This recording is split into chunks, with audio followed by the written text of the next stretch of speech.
आप सभी लोगों को नमस्कार। उम्मीद करते हैं आप सभी लोग ठीक होंगे। आज हम आपको एक ननद की इमोशनल स्टोरी सुनाने जा रहा हूँ।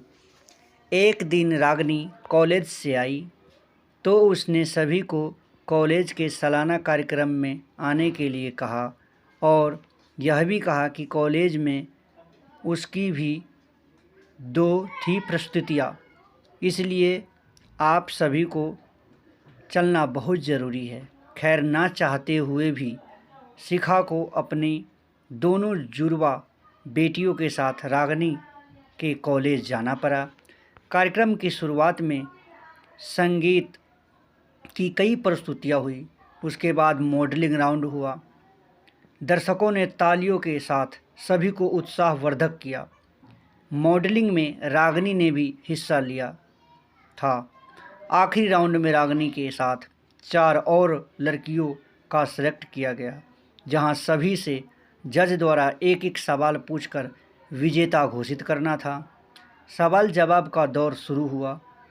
इसी कड़ी में जज साहिबा ने रागनी से सवाल पूछा, अगर घर में तुम्हारी माँ और भाभी में से किसी एक का साथ देना हो तो तुम किसका साथ दोगी?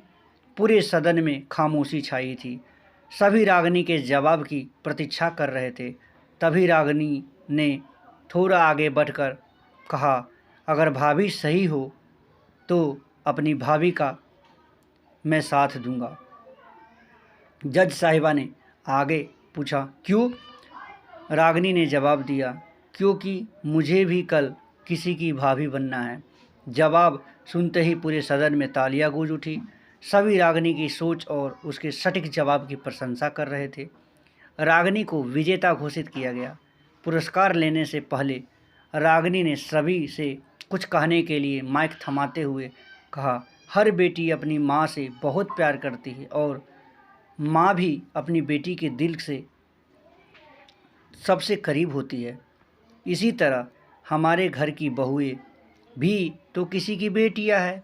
आज हम किसी की बेटियां हैं तो कल से किसी की भाभियां और बहुएं बनेगी। अगर कल से हम कुछ दुख हुआ तो हमारी माँ को भी दुख होगा और इसी तरह हमारे घर की बहू को दुख हुआ तो उनकी माँ को भी दुख पहुँचेगा। और इसी दुनिया में किसी भी इंसान को किसी की माँ को दुख पहुँचाने का कोई हक नहीं है। इसलिए हर सास अपनी बहू को अपनी बेटी समझे तो आगे चलकर उनकी बेटी भी खुश रहेगी। रागनी के इतना कहते ही पूरा सदन में एक बार फिर से तालियां की गड़गड़ाहट गूंज उठा।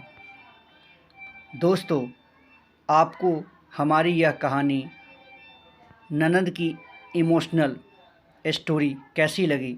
हमें प्लीज़ कमेंट सेक्शन में ज़रूर बताएं और हमारा यूट्यूब चैनल प्लीज़ आप लोग ज़रूर फॉलो करें। धन्यवाद।